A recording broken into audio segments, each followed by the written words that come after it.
Hey everybody, welcome back to my blog. I hope you're having a great new year as you survive the first month of 2012, and welcome to February 1st.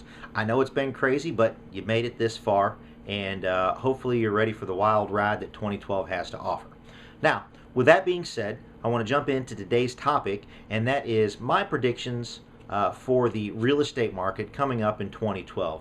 And after doing a little bit of research and just talking with other agents here nationally, I've come up with a few things that seem to be somewhat of the consensus. And I've got a list written down here. Unfortunately, appreciation values this year are pretty much going to remain kind of the same level, maybe even dipping slightly. Now, that doesn't necessarily mean that there's not going to be appreciation, but what we've got buyers that see, say, a great sale on a property that was, maybe $250,000, $300,000, and that property is snatched up. Well, in the same neighborhood, a property comes on for that same value, but for some reason, the buyers seem to think that they need to get it for $10,000, $15,000 less, even though that property may have been priced at a really great buy for that neighborhood. So that tends to happen. People are wanting these great values and these great buys, and doesn't mean that they shouldn't get them. It just means that the prices are probably going to stabilize a little bit more this year before we start to see a steep increase as we have over in the past. Couple things on short sale. I think we're going to be seeing some short sale fraud activity coming to light. I think there are investors and groups that are buying short sales under the table, and unfortunately I think that's still going to happen through 2012. Government refinance. That's all I have to say. That's quite a mess. The HARP and the HOFA funds, those things that are happening, what's really happening is people are refinancing those, but they're not redirecting the principal. In other words, it's just a vicious cycle that comes back around in circle.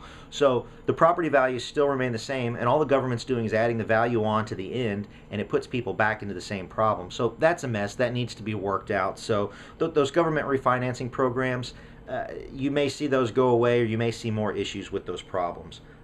Bulk foreclosure sales. Now, foreclosures, REOs, bank-owned properties, currently there's three ways you can get those. What's going to happen is you can buy a foreclosure off the market directly from the bank or listed through a realtor that is representing the bank. You can go direct to the courthouse steps, or you can get REO bulk properties where banks are teaming up and they're selling them to groups of investors that are buying up lots and lots of bank foreclosed properties. So you're going to start to see a lot of those come to the light. Short sales will tend to still be on the rise. Just here's some interesting numbers I thought that you might find interesting. Bank of America, for example, in 2009 sold 42,000 foreclosures. In 2010, 94,000. In 2011, they sold over 100,000 foreclosed homes.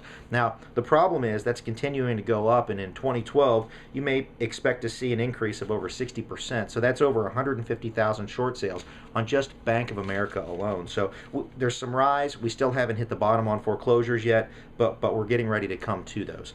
Now, VA loans will be on the rise. Those will be very popular. One of the things that you have to understand is officially the war ended December 15th. Or so they say. And all those vets returning home are now eligible for VA financing, which is truly still the no money down deal that's out there. So expect to see those going on. Those are going to start to hit pretty heavy. That's a great financing option, and why shouldn't our military members be treated with respect that way, to be given a good deal, which I think it's great for them.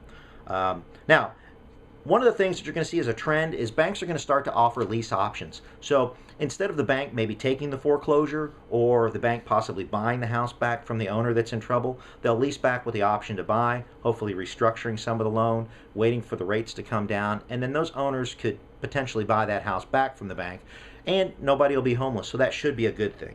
You're going to see a lot of home remodeling or additions added on. Most people are going to find that they like the equity that they have in their home. They're staying there, and it's a lot cheaper to redo a kitchen or add on a back room than it is to pack up the family and move.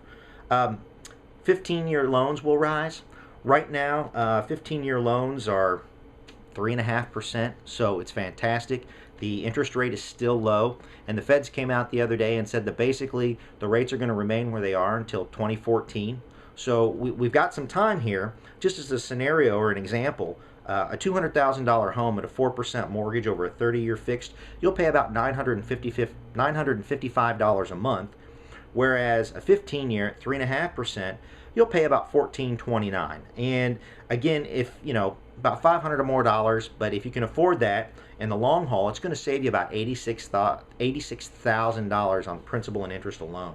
And then the other thing that's going to happen are some of the markets where you have vacation or retirement homes. You're going to start to see an increase in those buys. Again, with the rates still low and the money still out there, people are wanting to get second homes, and they're still finding great deals. So I hope this helps you out.